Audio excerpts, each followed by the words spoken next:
기억나십니까? 영화 도가니. 이 영화 도가니는 이 상영이 되자마자 단숨에 한국 사회를 참 뜨겁게 달구었습니다.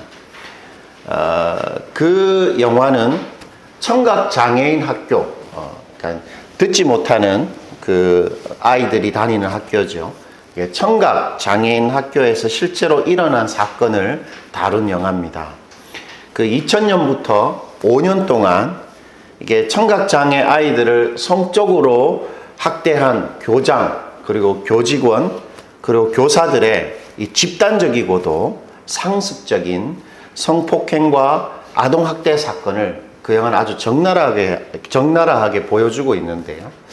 참 이렇게 성적인 어떤 그 타락 또는 어떤 폭력은 이렇게 공동체적으로 전염이 되는 것 같아요.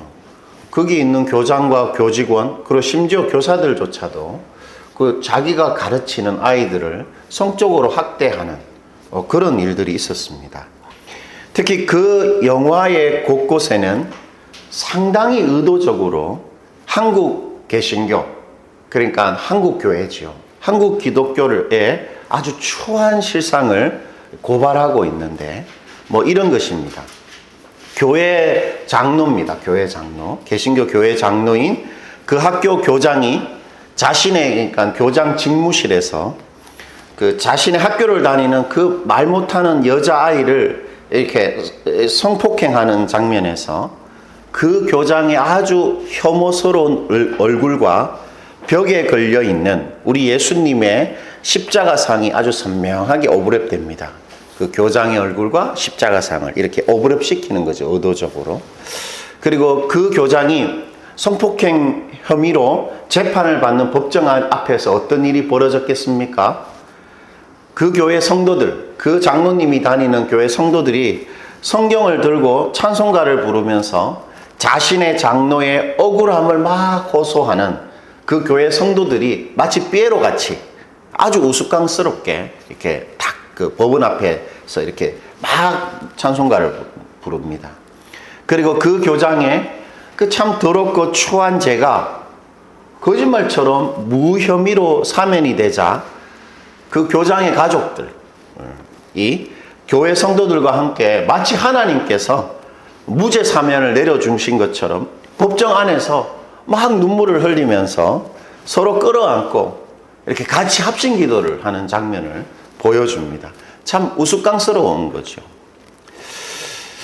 그 영화를 보면서 제 마음이 이 감독이 한국 교회의 부정적인 면만 너무 지나치게 강조했다.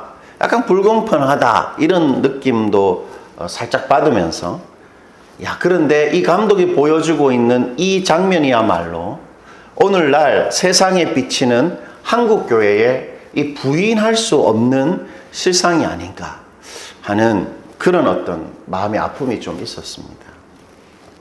오늘날 한국 사회에서는 이 기독교는 예수 믿지 않는 평범한 일반인들보다 더 탐욕스럽고 추하고 뻔뻔하고 참 우스꽝스럽게 그려집니다. 영화나 드라마나 대중매체의 한국 기독교는 이게 탐욕과 추함, 그리고 아주 우스꽝스럽게 이렇게 그려지죠.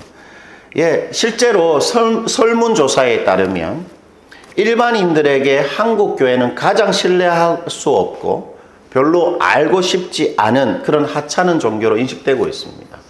코로나 이후에 그것이 더 심화되고 있다고 합니다.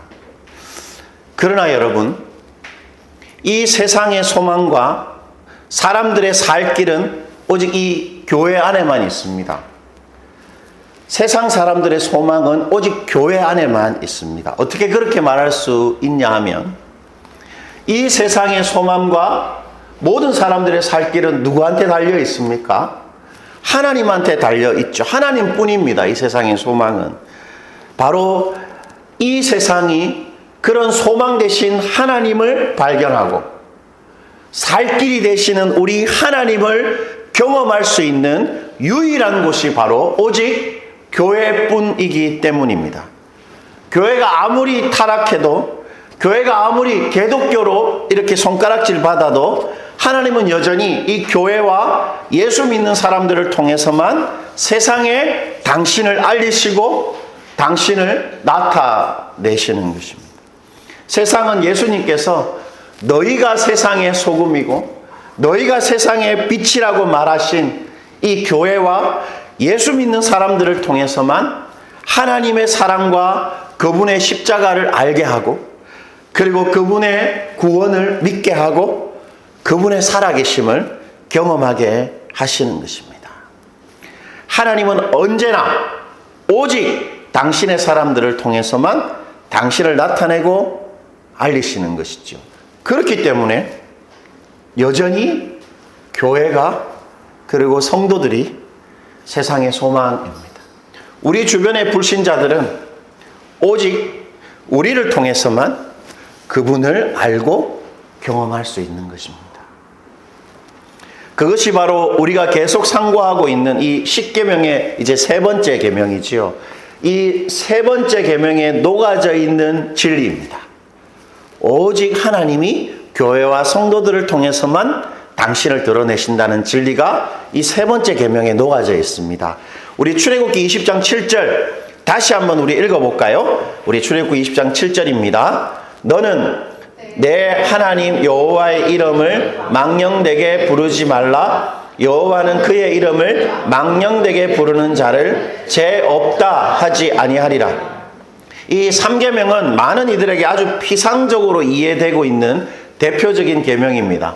보통 이 3계명은 일반적으로 세 가지 의미로 받아들여지고 있습니다. 첫째는 우리가 우리 할아버지나 이 어른들의 이름을 함부로 부르지 않죠. 뭐 아무야, 마무개 이렇게 부르지 않습니다. 할아버지의 이름을.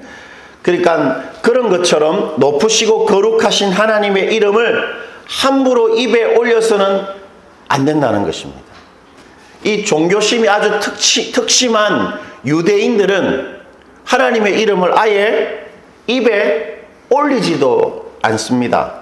유대인들은 하나님께서 친히 밝히신 하나님의 이름을 아예 부르지 않으려고 그 하나님의 이름을 제대로 듣긴 들었는데 그 모험을 다 없애고 성경에는 하나님의 이름에 자음만 표기한 것입니다. 모험을 다 없애고 자음만 표기했다. 이런 것입니다. 예를 들어서 하나님이 이스라엘 백성들에게 내 이름은 아무개다 이렇게 말했다면 이스라엘 백성들은 그 아무개라는 이름을 입에 안 올리려고 어떻게 표기를 했냐면 이영, 미읍, 기역으로만 표기한 것입니다. 그래서 이게 아무개인지 오무근지 아무도 모르는 것입니다.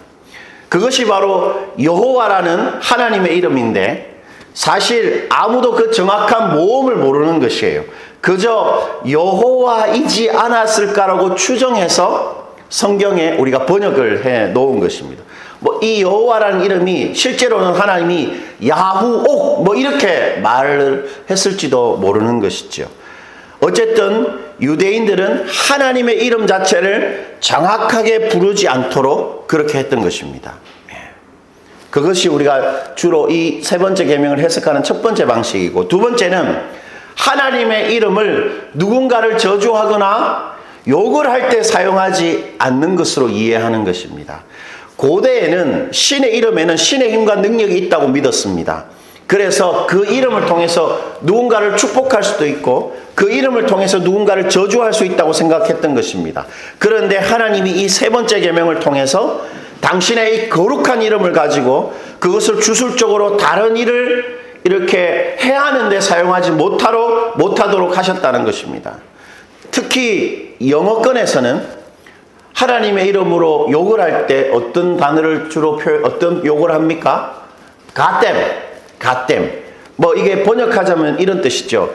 에이 빌어먹을 하나님.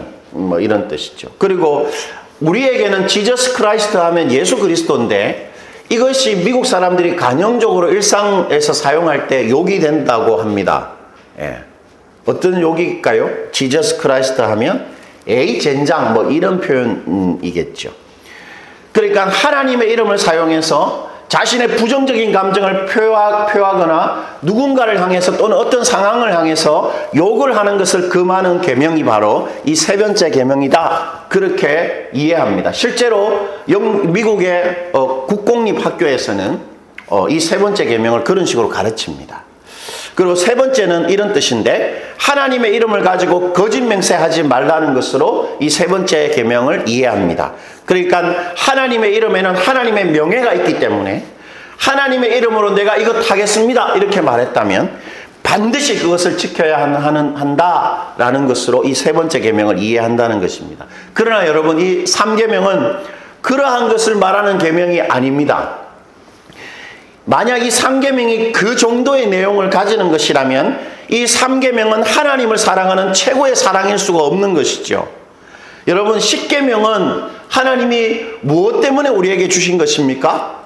하나님을 내 모든 것을 다해 사랑하고 우리 주변에 있는 사람들을 내 몸처럼 사랑하기 위해서 하나님께서 주신 사랑의 계명이죠. 그러므로 이 세 번째 계명은 하나님을 사랑하되 내 모든 것을 다해 사랑하는 최고의 사랑에 대한 계명인 것입니다. 그런데 하나님의 이름을 함부로 부르지 말라. 또는 하나님의 이름을 부정적으로 사용하지 말라.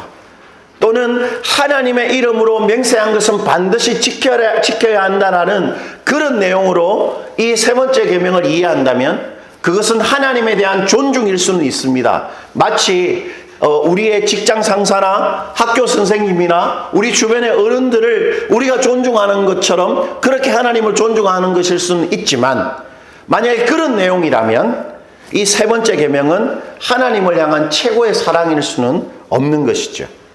오늘 우리가 다루고자 하는 이 세 번째 계명은 우리가 이 땅에서 하나님을 사랑하는 가장 적극적인 방식, 하나님을 사랑하는 최고의 사랑이 무엇인가 그것을 잘 말해주는 하나님 우리에게 가르쳐주시는 사랑의 계명입니다.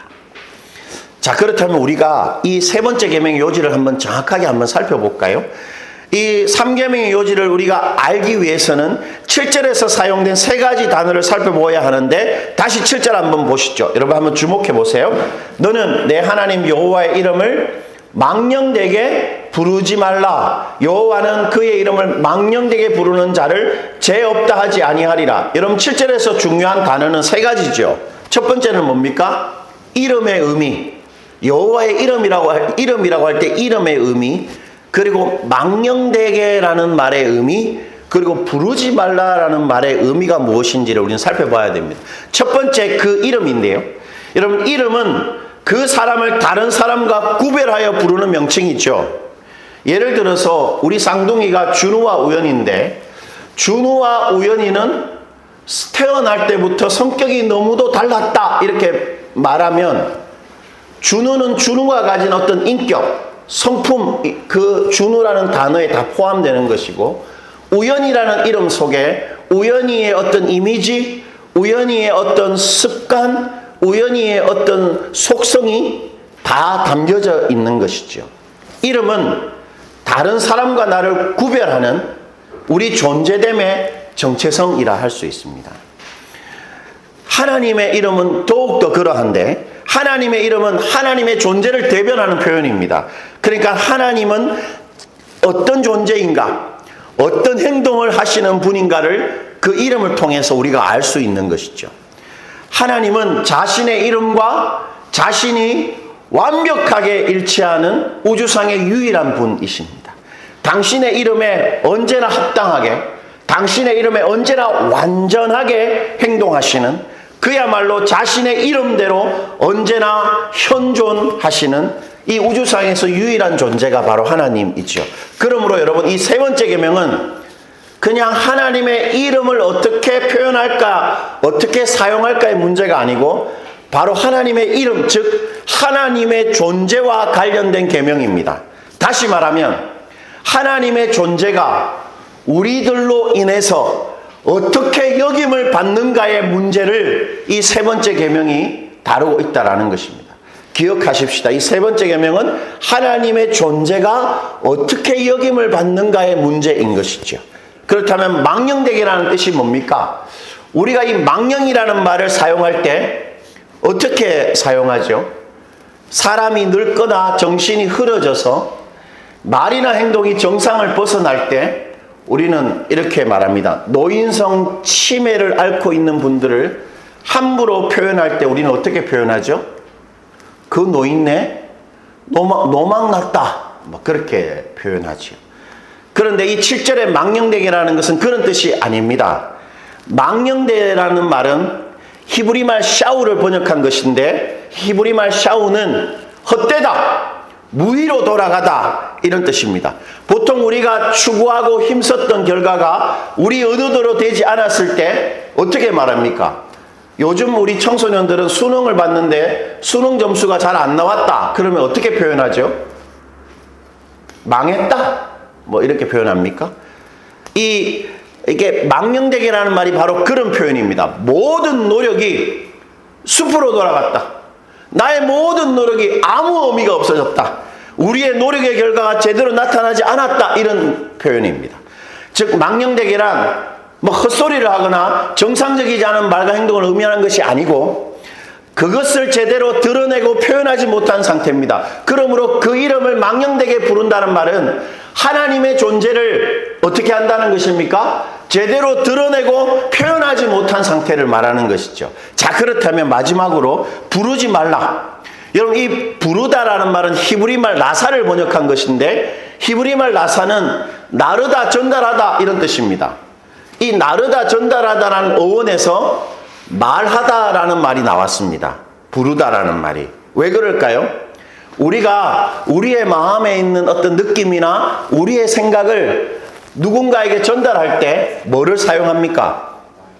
혀를 사용하죠.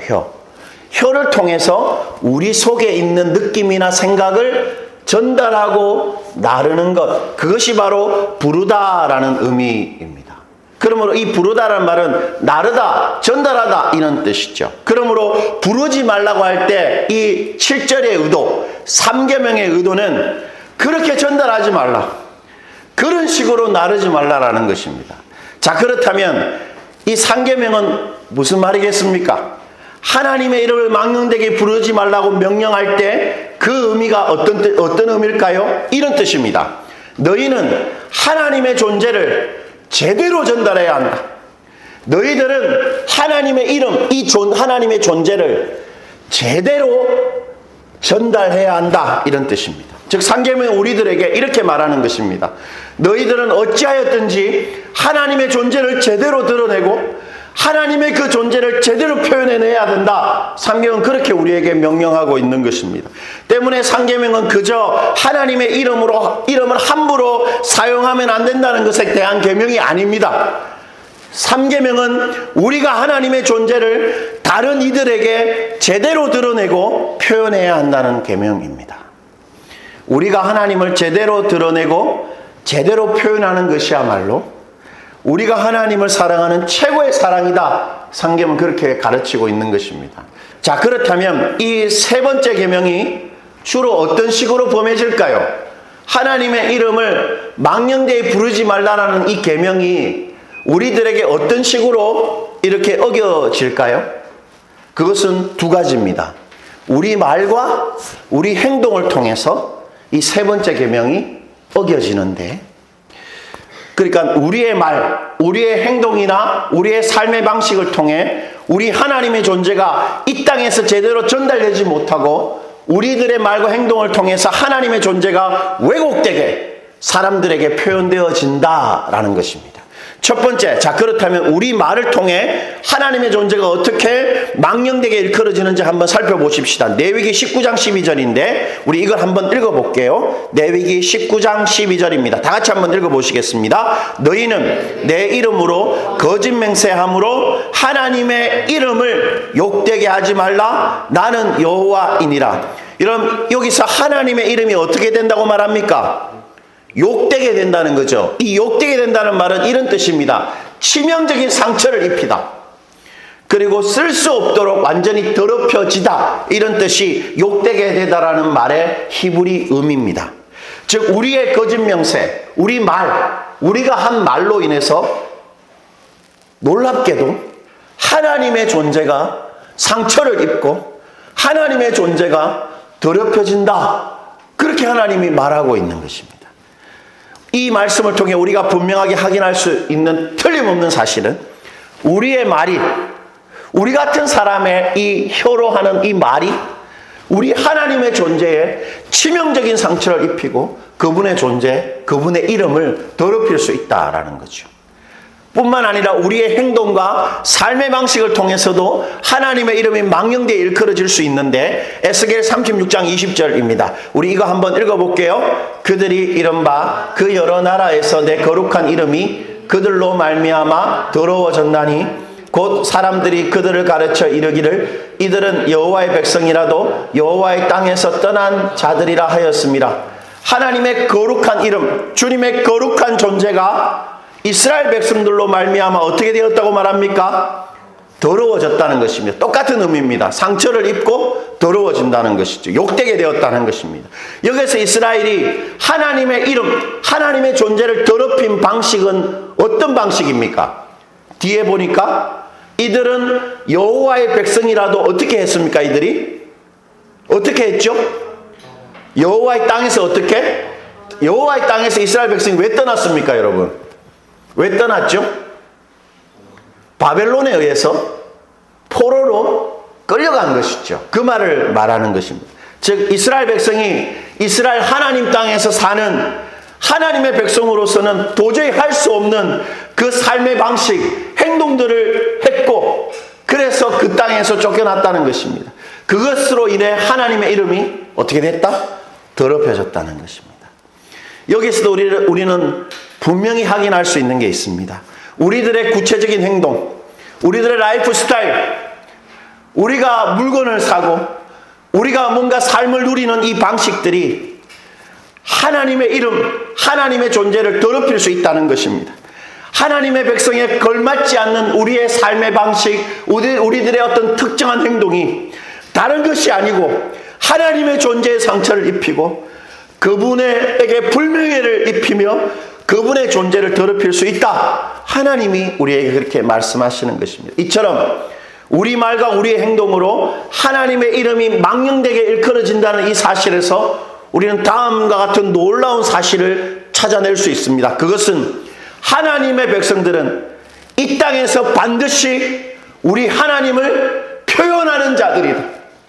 하나님의 백성들은 반드시 말과 행동을 통해 이 땅에서 하나님을 대변하는 사람들이다. 그 사실을 찾을 수 있습니다. 그래서 하나님이 이사야서 60장에서 이렇게 말씀하셨는데, 이사야 60장 1절과 2절을 우리 형제들만 한번 크게 한번 읽어주시겠습니까? 형제분들 한번 읽어주시죠. 일어나라, 빛을 발하라. 이는 내 빛이 이르렀고 여호와의 영광이 내 위에 임하였음이니라. 보라, 어둠이 땅을 덮을 것이며 캄캄함이 만민을 가리려니와 오직 여호와께서 내 위에 임하실 것이며 그의 영광이 내 위에 나타나리라. 하나님께서 이스라엘에게 일어나서 뭘 하라고 말합니까? 일어나라 하면서 뭘 하라고 말하죠? 빛을 비추어라. 이스라엘한테 빛을 비추라는 말은 이스라엘한테 뭐가 있다는 것입니까? 빛이 있다라는 것입니다. 이스라엘이 빛을 가지고 있다라는 겁니다. 그러니까 하나님께서 일어나서 네가 가지고 있는 그 빛을 비추어라 이렇게 말하는 거죠. 이 빛이 뭡니까, 여러분? 이 빛이 뭐죠? 여호와의 뭡니까? 영광, 바로 하나님의 존재 자체입니다. 하나님의 존재 자체가 가지고 있는 이 영광이 이스라엘 백성들한테 주어져 있고 하나님의 영광을 이스라엘이 가지고 있다는 것입니다. 즉 이스라엘 백성들은 하나님의 존재를 가지고 있는 하나님의 백성이라, 이런 뜻입니다. 즉 하나님은 이스라엘 백성들에게 당신의 빛, 당신의 존재를 주셨다는 것입니다. 그래서 온 땅과 세상 모든 사람들에게 당신의 그 빛, 당신의 그것을 비추어라 이렇게 말하는 것입니다. 이스라엘 백성들한테는 하나님의 존재가 주어져 있습니다. 그래서 이스라엘을 하나님의 이름으로 일컬음 받는 자들, 하나님의 이름을 가지고 있는 자들, 하나님의 존재를 가지고 있는 자들이다. 하나님이 그렇게 이스라엘들을 향해 표현하신 것이죠. 바로 그것입니다. 하나님이 당신의 교회와 당신의 사람들에게 당신의 존재를 주셨습니다. 우리에게 하나님은 하나님의 존재를 주셨습니다. 그래서 교회와 예수 믿는 사람들을 통해서 이 땅에 당신의 존재를 나타내신다. 그렇게 말하시는 것입니다. 예수님은 그것을 이렇게 표현했는데 요한복음 6장 56절입니다. 아주 유명한 구절인데 한번 읽어보죠. 내 살을 먹고 내 피를 마시는 자는 내 안에 거하고 나도 그의 안에 거하나니. 예수님이 우리를 위해서 당신의 살과 피를 주셨다고 말하지요. 예수님의 살과 피는 뭘 의미하는 것입니까? 예수님의 뭐요? 목숨. 예수님의 생명을 우리한테 예수님이 주셨다는 것입니다. 예수님은 당신의 목숨을 주셨을 뿐만 아니라 뭘 어떻게 하셨다고 말합니까? 우리가 예수님 안에 거하고 예수님이 우리 안에 거한다 말씀하시죠. 그게 무슨 말입니까? 당신의 존재를 우리 안에 주셨다는 것입니다. 예수님은 십자가에서 피를 흘리시고 몸을 찢기심으로 당신의 생명을 우리에게 주셨을 뿐 아니라 우리에게 당신의 존재를 주셔서 우리와 영원토록 한 몸이 되신다. 그렇게 말씀하고 있는 것입니다. 그래서 사도 바울이 이런 고백을 할 수 있었는데 갈라디아서 2장 20절 우리 한번 또 읽어봅시다. 내가 그리스도와 함께 십자가에 못 박혔나니 그런즉 이제 내가 사는 것이 아니요 오직 내 안에 그리스도께서 사시는 것이다. 하나님이 우리를 사랑하시되 우리에게 당신의 아들의 생명을 주셨을 뿐 아니라 당신의 아들의 존재를 주셨습니다. 그래서 예수님이 우리 안에 어떻게 하십니까? 우리 안에서 살고 계십니다. 때문에 오늘날 하나님은 우리 안에서 사시면서 우리 말을 통해 말하시고 우리 안에서 하나님이 살아계시면서 우리의 행동을 통해서 행동하시는 것입니다. 우리는 여호와의 이름으로 일컬음 받는 하나님의 이름, 하나님의 존재를 가지고 있는 사람들이라는 것입니다. 하나님은 우리들에게 당신의 존재, 당신의 이름을 주셨습니다. 때문에 우리가 우리 안에 있는 그 하나님의 이름, 하나님의 존재를 드러내고 표현할 수 있는 것이죠. 이것을 조금 더 와닿게 한번 설명해 보겠습니다. 여러분, 미국의 전설적인 대배우 로버트 레드포드라고 여러분 모르시죠? 우리 주원이나 하나? 로버트 레드포드. 흐르는 강물처럼. 이 로버트 레드포드가 만든 영화 중에 키즈쇼라는 영화가 있습니다. 그 영화는 1950년대에 100만 불 그 당시 돈으로 10억 정도 되는, 지금은 더 많겠죠. 그런 상금을 놓고 TV 방송사 그리고 출연자 그리고 연출자가 벌였던 미국의 실제 사기극을 영화로 만든 것입니다. 그 키즈쇼라는 영화가. 그 영화의 주인공은 그 아버지가 교수님이십니다. 아주 저명한 그 아버지의 대를 이어서 대학에서 교표를 잡고 있는 총명한 수학교수 벤도람이 주인공입니다. 그런데 그 키즈쇼가 이 벤도람은 사기인지 알지 못한 상태에 출연했다가 그 사기극에 휘말립니다. 질문과 답을 이미 알고 있는 상태로 승부를 조작했던 것이죠. 너무도 절묘한 승패가 계속 반복되니까 사람들이 의심하기 시작했습니다. 시청자들이. 그래서 그 퀴즈쇼가 사기극이라고 하는 사실이 조금씩 퍼져나가기 시작합니다. 우리가 지금 한 2분 정도 볼 이 동영상은 바로 그 벤도람이 계속 그 사실, 자기가 사기극에 휘말렸다는 사실을 부인하고 자신의 그 수학자로서의 명예를 지킬 것인가 아닌가를 고민하다가 마지막으로 아버지를 찾아가서 조언을 구하려는 장면입니다. 우리 한번 보실까요? Well, they're investigating the quiz shows. Yeah, I read that. What's it about exactly? Well, evidently certain of the contestants were given the answers in advance. Cheating on a quiz show. It's like plagiarizing a comic strip. Well, at any rate, it seems the committee wants to call me to testify. Oh, I've testified before. Funding for the arts, it's nothing. I think this is a little different. You run circles round them.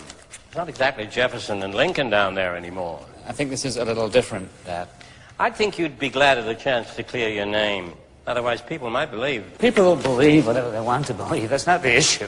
Just tell them the truth. You'll do fine. The real issue, Charlie, is how this keeps distracting you from your teaching. Oh, Dad. This and that program in the morning, though you insisted it doesn't. Dad, I can't simply just tell them the truth. Can't tell them the truth? Why on earth not? It's complicated. Complicated? Yeah, I can. Charlie, from what I understand, it's just this bunch of frauds showing off an erudition they didn't really have. All you have to do The problem is, it seems I was one of those frauds. What?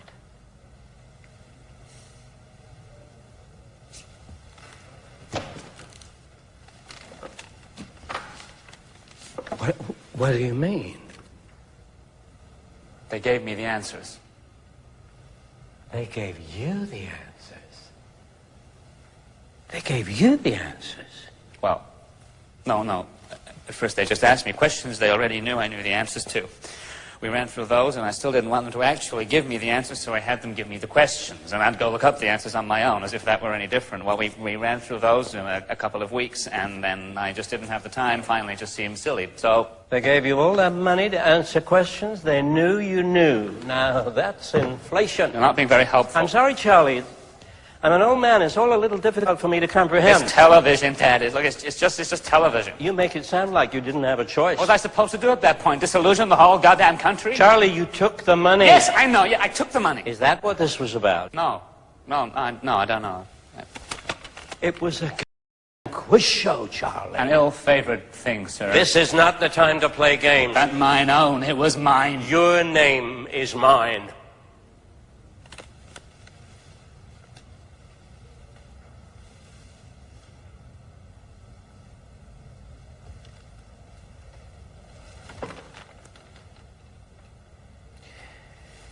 Charlie. 예, your name is not your name. Your name is mine. 그 아버지의 눈빛을 보셨죠? 변도람은 결국 그 퀴즈쇼가 처음부터 조작된 것이고 자신이 돈을 받고 질문과 답을 안 채로 그 퀴즈쇼에 참가했다는 사실을 언론에 고백합니다. 변도람으로 하여금 이 자신의 거짓을 세상에 용기 있게 말할 수 있게 했던 것은 다른 것이 아니고 자신의 아버지의 마지막 말 때문이었습니다. 변도람, 너의 이름은 너의 것이 아니고 내 것이란다. 변도람은 자신의 이름이 곧 아버지의 이름을 대변한다는 사실을 분명하게 각성하자마자 평생을 맑고 고고하게 살아오신 그 아버지의 이름에 누를 끼칠 수가 없었던 것입니다. 마찬가지입니다. 우리들의 이름도 우리들의 이름이 아니고 하나님의 이름입니다. 우리들의 이름은 우리에게 당신의 생명, 당신의 존재를 주신 우리 하나님의 이름입니다. 오늘날 한국교회와 우리들이 그것을 망각하고 있는 것이죠. Your name is not your name. Your name is mine. 하나님이 바로 오늘 이 세 계명을 통해서 우리에게 그것을 호소하는 것입니다. 얘들아, 너희들의 말과 행동은 너희들의 것이 아니고 바로 내 것이란다. 너희들의 이름은 바로 내 이름이다. 하나님 그렇게 말하시는 것입니다. 바로 상계명이 우리한테 그 하나님의 마음을 표현하고 있는 것이죠. 여러분 실상이 이렇다면 우리 어떻게 해야 됩니까? 어떻게 해야 되죠? 우리 말과 행동을 어떻게 해야 됩니까? 사도 바울은 우리에게 이렇게 가르쳐 줍니다. 사도 베드로는 베드로전서 4장 11절인데 우리 이것도 한번 읽어볼게요. 만일 누가 말하려면 하나님의 말씀을 하는 것 같이 하고 누가 봉사하려면 하나님이 공급하시는 힘으로 하는 것 같이 하라. 이는 범사에 예수 그리스도로 말미암아 하나님이 영광을 받으시게 하려 함이니 그에게 영광과 능력이 세세에 무궁하도록 있느니라. 아멘. 베드로가 알려주는 우리의 말과 행동을 통해 하나님이 제대로 드러내고 제대로 전달되는 유일한 방식이 뭡니까? 베드로를 어떻게 가르쳐 주죠? 그것을 우리가 말을 할 때 어떻게 하는 것입니까? 마치 하나님이 말하는 것처럼 말하는 것입니다. 상계명을 지키는 방식이 어떻게 하면 됩니까? 우리가 행동할 때 우리의 행동이 마치 하나님이 하시는 것 같이 행동하는 것입니다. 어떻게 하라는 것입니까? 하나님과 같이 되라는 것인가요? 그건 불가능합니다. 우리는 하나님 같을 수가 없습니다.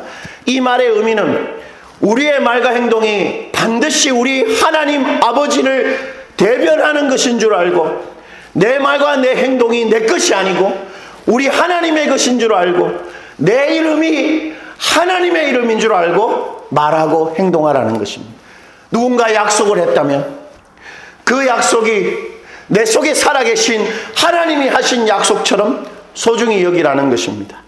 누군가에게 말할 때 그 말이 내 속에 살아계신 하나님이 하시는 말인 줄 알고 하나님이 누군가에게 하시는 것처럼 그 사람을 사랑하기 위해서 말하라는 것입니다.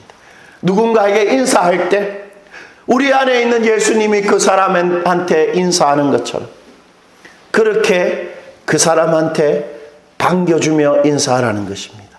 어떤 일을 할 때 마치 하나님이 그 일을 하고 계신 것처럼 그렇게 믿음으로 그 일을 하라는 것이지요. 우리 말과 행동이 우리 하나님 아버지의 이름을 대변하도록 말하고 행동하라는 것입니다. 그것이 3계명을 지키는 것입니다. 그것이 바로 하나님의 이름을 망령되이 부르지 않는다는 말의 의미입니다. 그리고 그것이 바로 이 땅에서 우리가 하나님을 사랑하는 최고의 사랑입니다. 내 안에 하나님의 생명과 존재가 있는 줄 알고 하나님의 말을 하고 하나님의 행동을 하며 사는 것, 그것이 바로 하나님의 사랑입니다. 그리하면 하나님께서 우리를 통해서 당신이 하고 싶은 말, 당신이 하고 싶은 행동을 하실 수 있는 것이죠. 그것이야말로 가장 적극적으로 이 땅에서 우리 하나님을 사랑하는 방식입니다. 우리 속에 하나님의 이름이 있다라는 사실 잊지 말고 우리가 언제나 하나님의 말을 할 수 있고 하나님의 행동을 할 수 있는 사람들, 여호와의 이름으로 일컬음 받는 하나님의 이름을 가진 사람들이라는 사실을 잊지 말고 우리가 우리 몸을 통해 하나님을 사랑하는 그런 복된 인생 사시기를 축원드립니다.